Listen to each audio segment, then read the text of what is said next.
তাহলে এখানে বলা হয়েছে যে বর্তনী তে রোধগুলোর ক্ষমতা সর্বোচ্চ হলে আর ইজ ইকুয়াল টু কত। প্রথমত এই জটিল বর্তনীটিকে সহজ সরল করার জন্য নোট গুলো চিহ্নিত করি। এটা হচ্ছে এ এবং এটা ভিন্ন একটি নোট হবে, কারণ এই দুটি বিন্দুর মাঝখানে একটি রোধ আছে আর। তাহলে এটা হবে হচ্ছে বি, এটা হচ্ছে সি। যেহেতু এ বিন্দু আর এ বিন্দুর মাঝখানে কোনো রোধ নাই, তাই এই দুটা বিন্দু একই হবে, সি। এবার নোটগুলো চিহ্নিত করার পর নতুন একটি সার্কিট আঁকা যাক, তাহলে সহজেই বোঝা যাবে। এটা বি, এটা সি, এটা ডি। এ আর আছে এ আর বি এর ভিতরে, আর 2R আছে বি আর সি এর ভিতরে,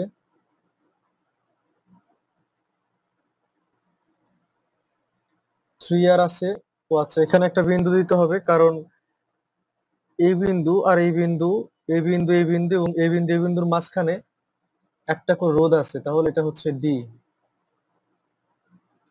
তাহলে 3R হচ্ছে বি আর ডি এর ভিতরে।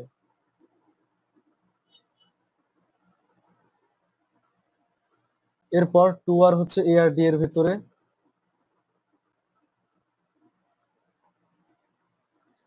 4R হচ্ছে সি আর ডি এর ভিতরে। এটা দেখতে কিছুটা হচ্ছে হুইটস্টোন ব্রিজের মতো।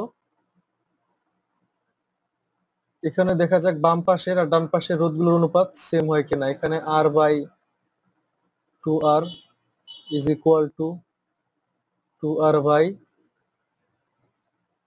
এখানে সি আর ডি এর ভিতরে 4R, এখানে হচ্ছে 4R হবে।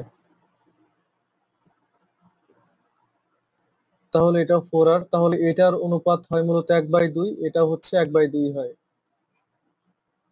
তাই এটা যেহেতু একটা হুইটস্টোন ব্রিজ, তাহলে মাঝের রোধটা অকার্যকর হয়ে পড়বে।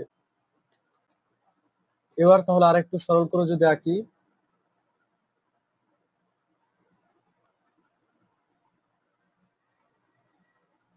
তাহলে এমন হয়। তাহলে এই রোধ আর এই রোধ মূলত শ্রেণীতে আছে, তাহলে এখানে হচ্ছে 3R, এটা আর এটা মিলে হয় 6R।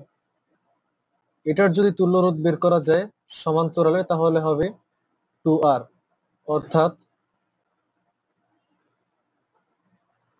আর ইকুইভ্যালেন্ট টোটাল তুল্য রোধটা হচ্ছে 2R। এটা পরে কাজে লাগবে। এরপর বলছে যে ক্ষমতা সর্বোচ্চ হলে আর ইজ ইকুয়াল টু কত।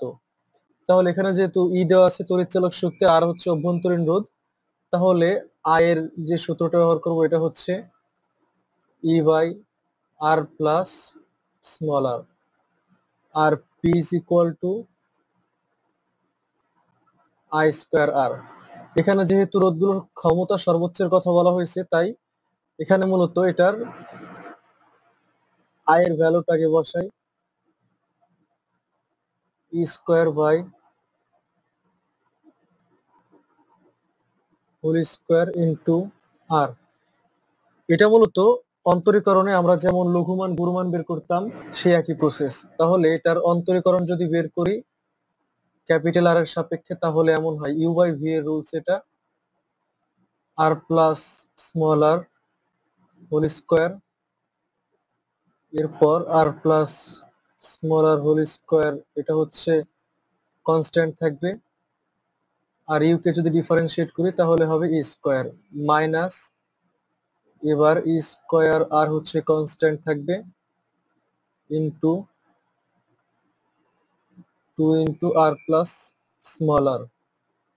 আর ভিতরটাকে যদি ডিফারেন্সিয়েট করি তাহলে এটা হবে 1 এবং স্মল আর হয়ে যাবে 0। তাহলে সর্বোচ্চ মান এখানে হচ্ছে বলে দেওয়া আছে যে সর্বোচ্চ মান, তাই এ ডিফারেন্সিয়েশন ইজ ইকুয়াল টু যদি 0 ধরা যায় তাহলে ব্যাপারটা হবে এরকম, এটা 0 সাথে গুণ হয়ে 0 হয়ে যাবে, সমান সমানের ডান পাশে মূলত 0 হয়ে যাবে। তাই square into square is equal to square R into 2 into R plus small r. এটা এখানে কাটা, এটা একবার কাটা হয়ে যায়, তাহলে ব্যাপারটা দাঁড়ায় এমন যে R plus small r is equal to 2R। তাহলে এটা এমন হয় যে R ইজ ইকুয়াল টু হবে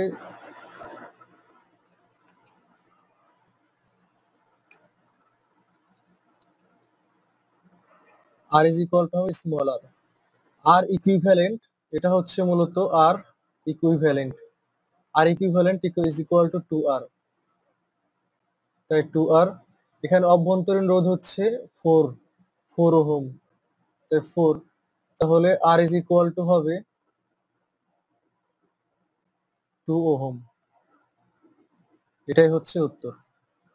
তাহলে বর্তনীতে রোধগুলোর ক্ষমতা সর্বোচ্চ হলে আর ইজ ইকুয়াল টু হবে 2 ওহম।